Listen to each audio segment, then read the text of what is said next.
నేను ఫ్లిప్కార్ట్లో ఈరోజు ఏం ఆర్డర్ చేశాను తెలుసా? చూడండి ఏం ఆర్డర్ చేశాను. వెయిట్ చేయండి. చూడండి రీసెంట్గా నాది 330 పెట్టి మీషోలో కొన్నానండి. రీసెంట్గానే ఇది పోయింది, ఎక్కడ పోయిందో తెలియదు. హెయిర్ డ్రైవర్ ఆర్డర్ చేశానండి. చూడండి జస్ట్ 300కి ఆర్డర్ చేసింది. బెస్ట్ అండి, 4 రేటింగ్ ఉందండి.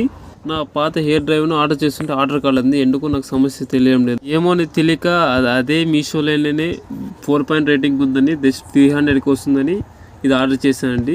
నేను రివ్యూ